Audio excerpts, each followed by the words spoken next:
Alright guys, what's up? Need to do a shop update here. This is our January shop tour. Lots of changes since last time we did one, so let's get started. Okay, here we have basically just my pegboard, lay out most of the tools that I'm going to grab pretty often. My bench system, this came from my dad. Got a ton of drawers. Honestly, I only use a handful of them on a daily basis, but they do come in handy for keeping stuff out of the way. Stuff like drill bits. I actually do tuck all my hand planes that fit in drawers away, so that works out pretty well.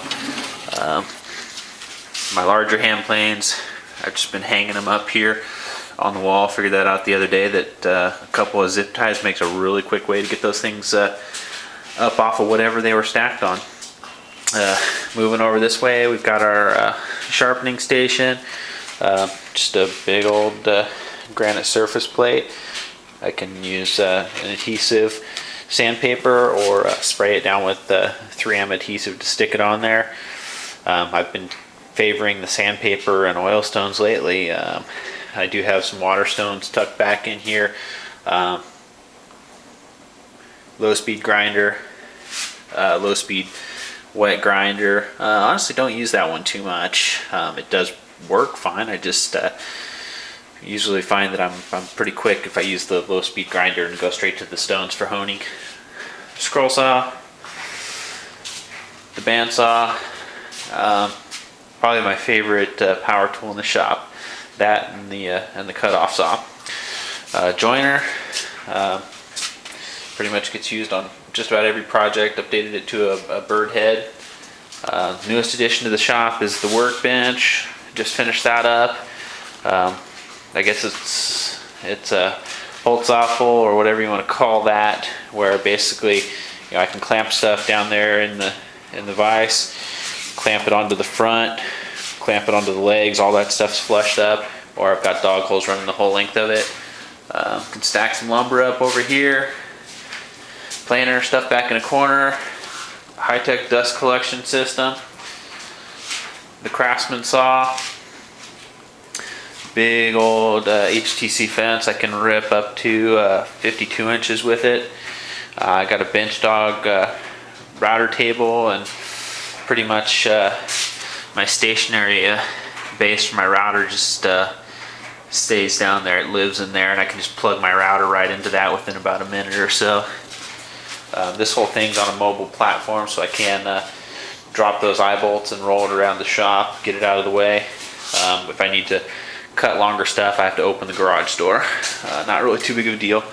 I built up a small outfeed table, so if I'm cutting stuff that's, I don't know, under about 3 foot long, I can just use that outfeed. If not, I gotta go do some other material support. Rolling around this way, this is another newer addition. This is the 12-inch slide and miter saw. Great saw, I like it a lot. Basically, I went from a 10-inch just chop saw where I was only able to cut just under 6 inches in width to this thing, which cuts over a foot. Back in the cabinet, just random supplies and stuff. Another storage shelf. This is my drill press. Another hand-me-down from my dad. It's a real heavy-duty import. Does the trick. Again, another mobile base. Most of my tools are on mobile base, so I can kind of roll them around the shop, get them out of the way pretty quick. This mess over here is a horizontal stacking surface. My high-speed grinder, my compressor, all the shelves are filled up with hardware, extra tools, sandpaper. This whole cabinet down there is filled up with a bunch of extra finishes. That's about it. Up here, some additional hardware storage.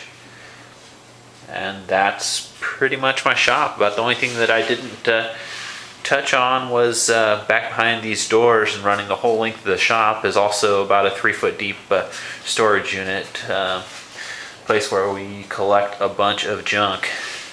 Alright, well, Hope you enjoyed my my quick shop tour here. I'm gonna pan around, do a full rotation for you, and star wipe. Thanks. Bye bye.